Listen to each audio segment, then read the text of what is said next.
My name's Peter. Thank you for the kind introduction. It is a bit of a new role, and as the Chief Digital Resilience Officer, it's actually about this very topic. It's about how do we look at protecting the organisation in the current world with all of the interesting things, not just our story of what we've been through in the last little while, but also given what the future is going to hold. Darren, I might hand over to you to give your introduction, and then I'll start sharing the screen. Look, I think I know a lot of people in the room. I can see a few people there from the camera, but look, I think this is the first Unimutual conference I haven't been able to attend, but that's what happens when you have your Audit and Risk Committee and your Finance Investment Committee scheduled for the same day. So in the interest of my career and paying a mortgage, I've decided to stay back here and attend those meetings, but I'm there in spirit, I can assure you. Look, today's really about Peter and I sharing our experience with you colleagues of the sector. You know, it's important that when any university goes through such an experience that we need to share those lessons learnt and, you know, what do we do right, what do we do wrong, so that we can actually get the word out there. But also I think it's in the interest of protecting the sector itself. You know, universities aren't just sort of standalone. We need to look at the health of the sector as well.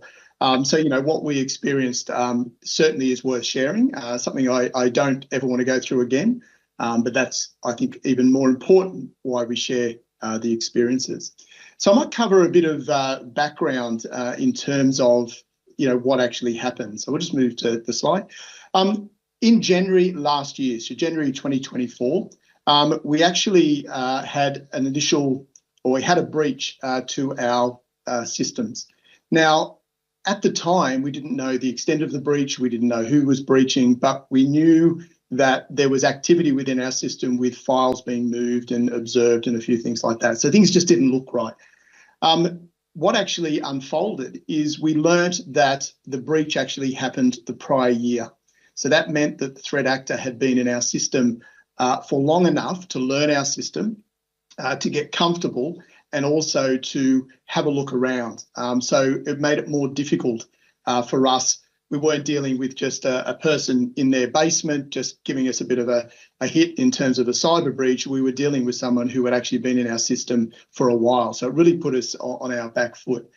Our initial response, I think, was appropriate, and Peter will cover off what we did in terms of a governance and structure process. But we did stand up a crisis management team, which I chaired. But our initial response was to shut off the known access that this threat actor had.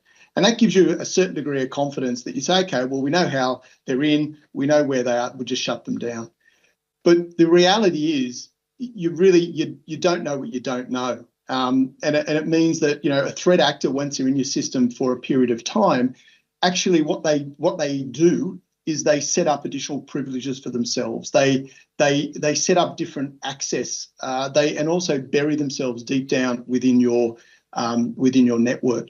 And you've got to remember, at the time of initial breach, you don't know if this is just you know, someone who's not very sophisticated, or it's actually a, you know, sort of amateur, or it's a nation state. It could be organised crime in terms of, you know, the attack wanting ransomware, or it could also be an insider threat. So you've got to keep this all in mind, that as you sort of go into these instances, you really need to be aware that you don't know enough to really make fully informed decisions.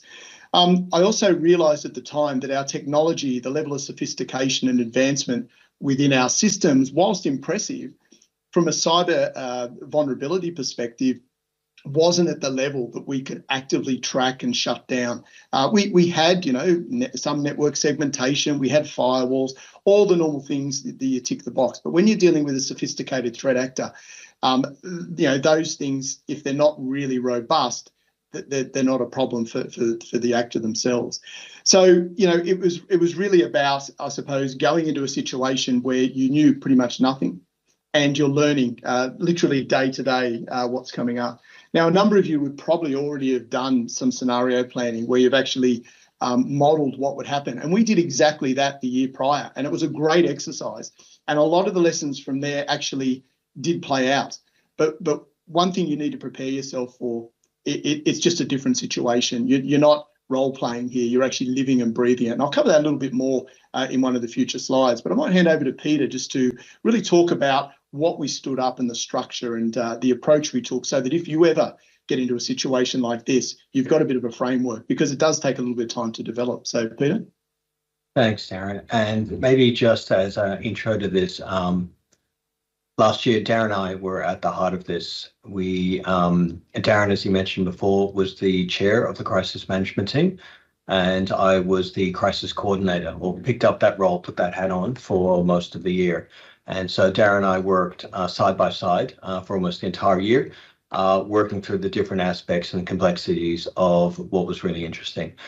Usually when you have an incident, it's a cyber incident, and you have a cyber team and a CISO that takes care of this.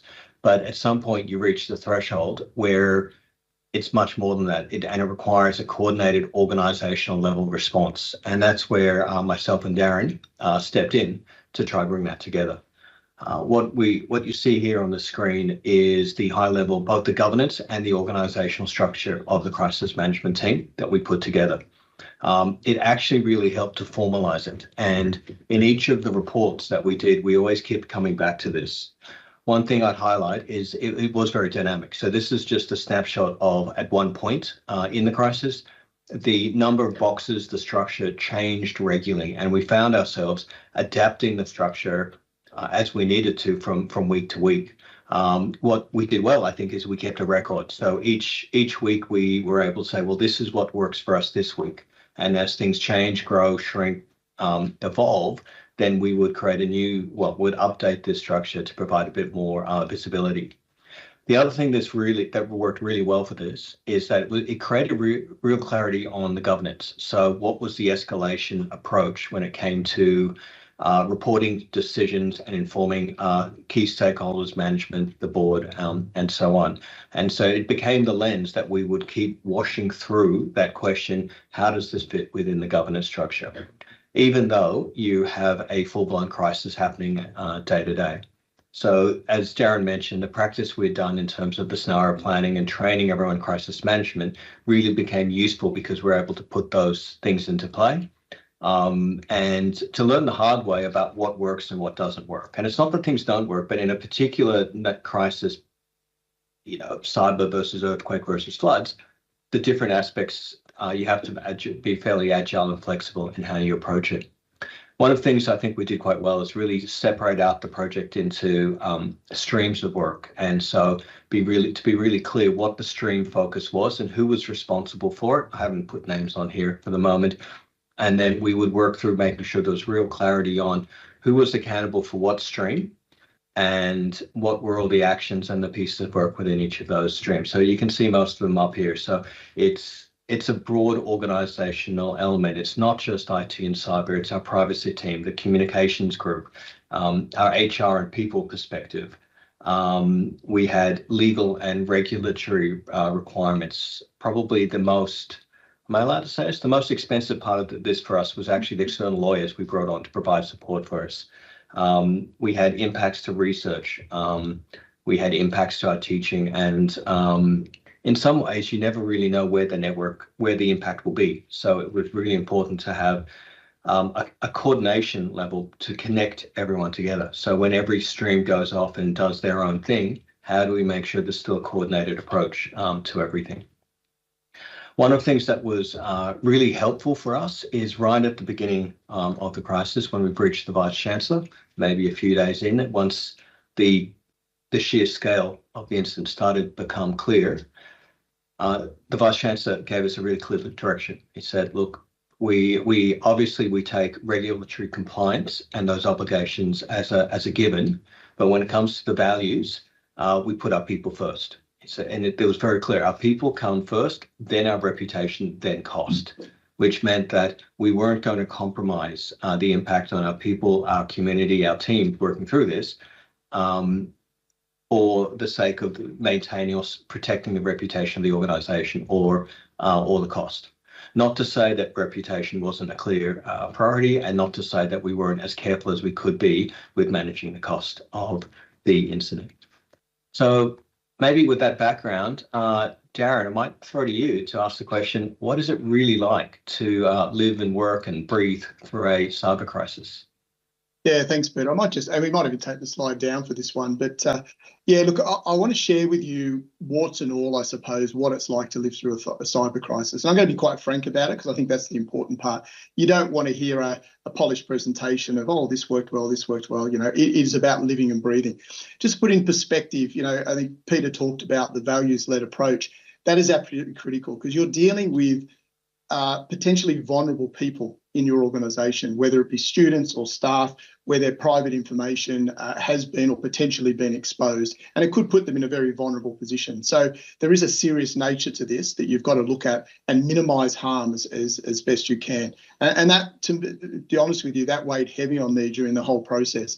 Is you're dealing with people's lives and exposure to quite sensitive information, whether it be just a tax file number may not sound too detrimental, but that can have flow-on effects in terms of fraud and scams, etc. So so just be mindful of that. To put in perspective too, and you can't underestimate how all-consuming this is. And as Peter said, we sort of worked for a whole year on this, but in the first 6 months, to put it in perspective, literally it was a 7-day-a-week role, 15 to 16 hours a day, and that was for the group because you've got to keep it very tight. I think in that first 6 months, as my wife reminds me, I had 3 days off, and that was literally 3 Sundays. So you've got to look at this in context. And the reason why I say that is because it's not about me; it's just about the situation. It creates a lot of anxiety. The workload is huge on the team that you stand up, because you're keeping it very tight, because you can't let this information get out in case a threat actor actually gets hold of it or, is monitoring your systems and therefore can use what you're planning actually against you. So you've got to be mindful that it's not as easy just sending emails around and say, oh, here's the plan, how we're going to combat this threat actor. In fact, you've got to be very conscious that if you send an email, the threat actor potentially could be reading that and you're just giving away your next move. So it is all consuming in that sort of scenario. And people react differently in these type of situations. I had people on the crisis management team that were outstanding, that stood up, that handled the pressure, made really good contributions. And it is not correlated to their role or their seniority necessarily in an organisation. And I want to call that out. Don't assume that your most senior people are the calmest in a situation. You need to look within your team on who actually can deliver. And I saw a number of people step up from more junior sort of positions and obviously senior as well. I also saw a number of people, and of course I won't go into names or positions, at quite senior levels that fell over. Just the pressure, the constant barrage, the lack of sleep, and really, so you've got to be mindful of that. And it can be quite difficult when you've got a hierarchy of a university to actually call that out, particularly if it's a more senior person. So be aware of that. These are the other issues that you deal with that aren't in a textbook, right? These are, people get tired, they get grumpy, it's hard work. So just keep that in mind if you do need to enter a situation like this. The other thing is, as I said, you don't know what you don't know. So not being cyber experts, you've got to bring in the right skills. But also, because you're not cyber experts, you can be jumping at shadows because, sifting through or filtering through the facts from assumptions can be quite difficult because there are a lot of, when people are under pressure and they're investigating, they'll make an assumption, it gets passed on to another person, and through a few others, it becomes fact. And as the chair, you've really got to filter that. You've actually got to, and people can take this a little bit personally, you've actually got to say, can I just fact check that? And then people don't think you believe them, but that's not the case. It's about making sure that you're getting the right source data, and that can be quite difficult. So I just flag that to you if you're in that situation, just be very mindful of that because you're under a lot of pressure to deliver. I talked about fatigue and the long hours, and I think it's just important to really understand that you can't control everything as well. So it's good to pull people aside, ask if they're okay, look after their welfare, but also to say, well, look, we can't control everything at the moment. That's all fine until you've got to pitch up to your board. And that sort of brings me on to the next point, is the level of communication that's required during the incidents can be actually quite consuming. So don't underestimate, you've got to communicate to your senior executive or senior management, But also you've got to communicate to your board, because there is liabilities on directors here in terms of exposure of personal identifiable information and cyber breaches, etc. Particularly when you're dealing with the Privacy Commissioner on a regular basis. They're wanting updates on that. You can have police involved, and there's a number of government agencies that are all coming together with all the intentions to support you, but you've still got to filter all that and go back to your board. So don't underestimate the time it takes to keep that communication going. In my scenario, I had to report to a subcommittee of the Board of Trustees on a weekly basis, and that went for about an hour to 2 hours, depending on the questioning. Now, what that means is you have to dip into your team who are busily fighting the cyber breach to actually get them to do reporting. And it seems counterintuitive, but you've got to strike that balance. So just be mindful. You need to pull in particularly your comms teams to help you with that, because you just cannot do it, and you don't want to take your critical people off the instant that you're working with. So look, I think in a nutshell, what I'm trying to share here is these situations can be all-consuming, and no matter how thick-skinned you are, how robust you are, experienced you are, it pushes you to the limit, and it pushes your colleagues to the limit. So you've got to be mindful of that and look after the welfare of your team as best you can. So in hindsight, I'd probably call things out a bit earlier in terms of, are people okay? But you start to see the ones that aren't, and you've really got to change them out of the crisis management team. And that's not as easy as what it sounds, because you're dealing with people's pride, and, people are in it for the right reasons. So that's a bit of sort of a sharing of, what I experienced as chair. And I really would like you to try and take that away, because it's not just a desk exercise. It is, you live and breathe this thing 24/7, because you are so vulnerable in such a situation. So Peter, I might hand over to you in terms of some insights and observations. Thank you, Darren. And to a large extent, just building on what some of the things that you shared before, the top 2 points, the things that we did fairly well around the communication confidentiality. Because of the nature of the breach and the lack of, again, going back to, we didn't know what we didn't know. We didn't know if the threat actor was still in our systems, watching our every move. So we were very keen to make sure that we had very clear confidentiality. So it was very clear for us. We kept a list of who was actually officially in the loop and who wasn't.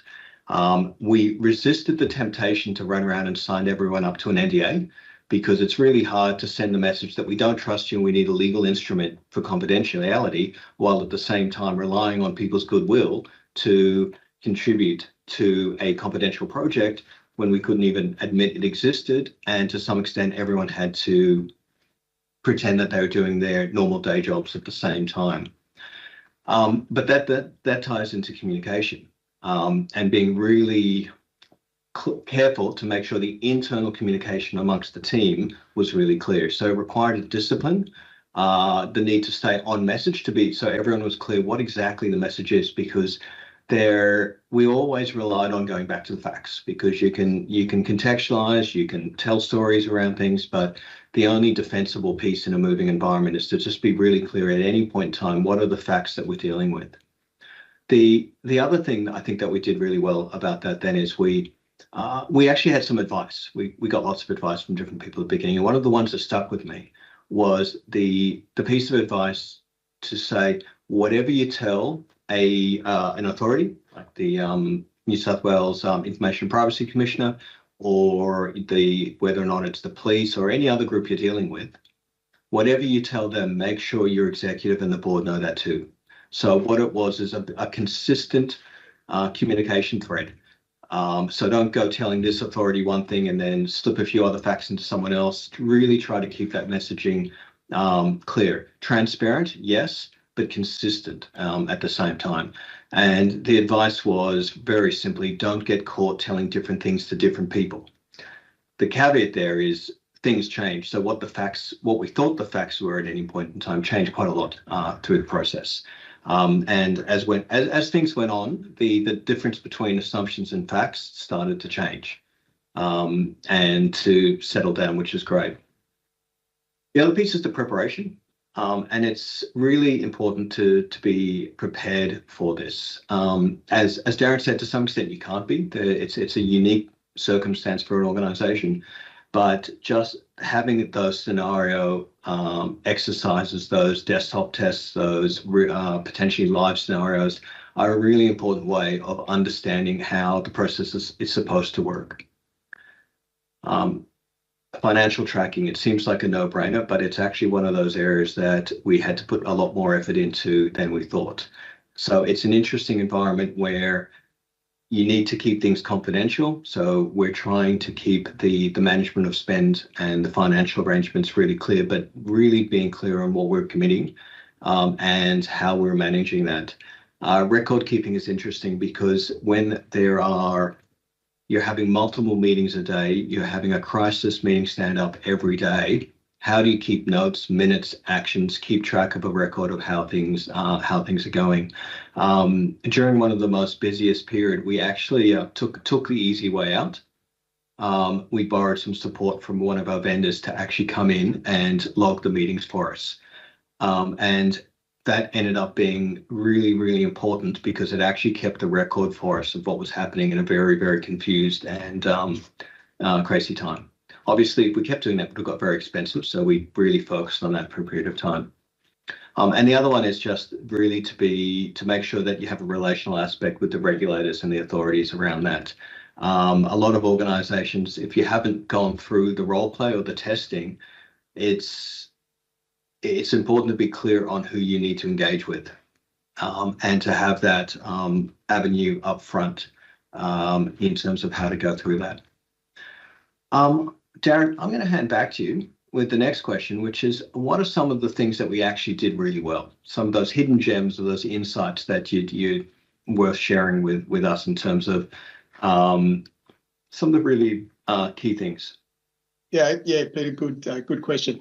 This is the good part of the presentation, in my view. This is about the positives that we learned. Because, whilst, majority of this was very negative, on the impact on people, the costs associated with it, reputational damage, privacy data, etc.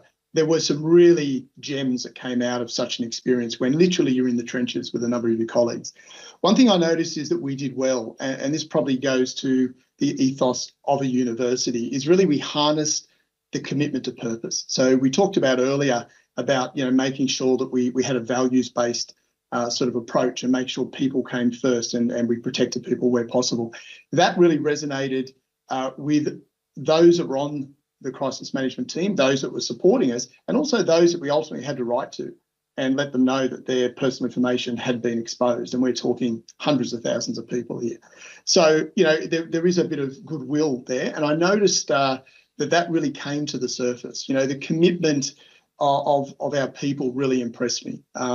A lot of people went above and beyond. Now, I know there's a negative side to that, and so, are we pushing people too hard in that? But in these situations, it's really, you've got to dig deep. And I saw across the board people either trying to dig deep as much as they could, or those that just went above and beyond and really stepped up. And as I said, there were actually some quite more junior people in the organisation that blew me away.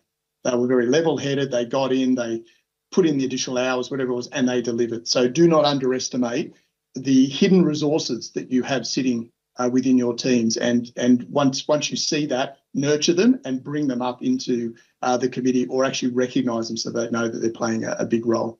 We took a one-team approach. So it was about really checking egos at the door. I tried to de-hierarchy the crisis management team as much as possible. That all falls apart, obviously, when you're reporting to your board. You've got to then follow a hierarchy again. But it's important that you literally just, everyone's equal while they're in the room. And I found that meant that, you had a greater contribution across the board. Peter mentioned we had daily stand-ups, absolutely critical, because I was asked questions on a daily basis, whether it be from, outside authorities or internally or the board. You've got to keep up to speed on what's going on, and things do change daily. Confidentiality is key. Though it's one thing I noticed, that people really treated this seriously and kept the most sensitive information confidential so that we didn't further expose the university. And again, that comes to the professionalism and a credit to the individuals that we had on our team. And when it came to publicly releasing the data and the communications, and do not underestimate, that is like a light at the end of the tunnel, and it's not the sun, it's a train. you literally have that coming at you when you've got to go public, and leading up to that, the anxiety levels go through the roof. But what I noticed by physically bringing everyone together, where we did a full briefing to the full board of trustees, we actually had our comms teams and we had our media teams, having people in one location made a significant difference to the corridor conversations, or let's you and I take this out here, we'll deal with this and we'll come back and update. The dynamics was really impressive. So that really impressed me, not only bringing people together, but how that interaction worked. The other thing is about supporting each other. I know a number of people reached out to me, I reached out to others, and I thought that worked exceptionally well when it came to our sort of situation. So, yeah, in a nutshell, there were some really positives that come out of that. If I went through the situation again, I would even harness those positives earlier on in the piece so that we can actually really sort of even further build on them. So, yeah, don't underestimate. You do come out of this stronger, although for the period you're through it, you do not think you're even going to get out of it, let alone stronger. So back to you, Peter. Thanks, Darren. So Darren gets the piece where he gets to talk about all the good things, and now I need to talk about the things that maybe we didn't do as well. So that's pretty much our dynamic. Darren's good cop, I'm bad cop. There we go. That's pretty much how it works. Sorry about that. We're doing well, Peter. I've got laryngitis, and you're coughing away, so I do apologise to everyone. We're doing our best. That's thanks, Darren. Look, I think one of the challenges we had is in keeping things really tight from a confidentiality perspective. We were never quite sure when to bring people in versus when to keep the circle tight. I think that's always a bit of a challenge in that you don't, as Darren mentioned, you don't know if it's a amateur in a basement somewhere, if it's a nation state, possibly an insider threat. So there's a risk of becoming paranoid, where you suddenly can't be sure on who you can trust and who you can talk to and who you can bring that together.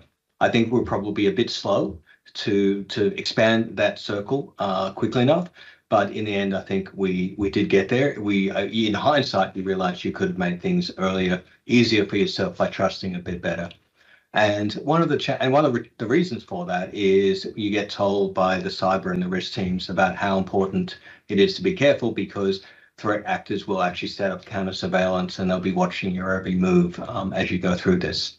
And that's the challenge. You do get very close to burning people out. It starts off, people come and they say it's not a sprint, it's a marathon. But the challenge is it actually is a sprint. It starts off as a sprint, and the trick is to realize at what point that you need to realize that it's going to take a lot longer. We brought some other firms in to share their experiences with us for other firms that had major data breaches. And one of the things they said is the acute phase is very, very intense. But once you get through that, there could be a year to a year and a half of ongoing activities. So the damage or the recovery period is much longer than most organizations would anticipate. And I can say that sitting here 14 months later, we're still undertaking activities and doing things related to that. One of the things as well, just to be really careful, is family impacts. We focused a lot on the individuals and trying to provide that well-being support and care for one another through that process, but it's also recognizing that it creates a burden on families, relationships, and factors external to the individuals. So just shifting in terms of what our priorities now, just starting to look more forward. So for us, a big part of it is really recovery. So we do need to look at recovery on the people side. There are a few people who are still here that possibly have a little post-traumatic stress. And there's the need as well to start really continuing to prioritizing to build and strengthen our system. And one of the reasons for that is our risk appetite is different now than it was 12 months ago.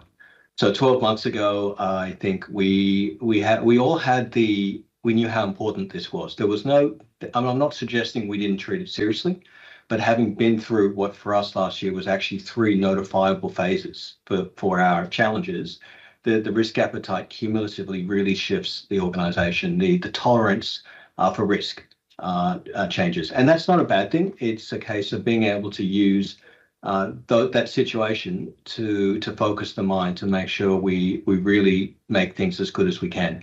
As they say, never let a good crisis go to waste. But the longer term impact will take a while to subside.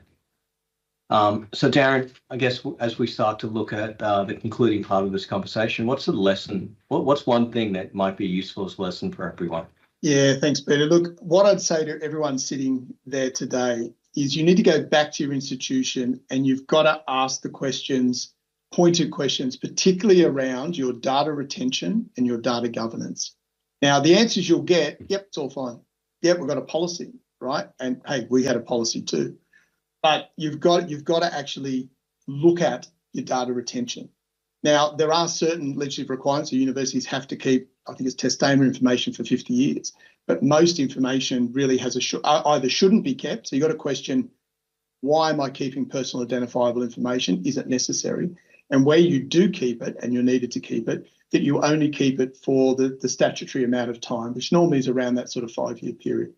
I cannot tell you how awkward it is when you're fronting the Information Privacy Commissioner and you're asked, what is the oldest piece of data that is in your thing? Now, I'm not going to say the number because it's actually quite shocking.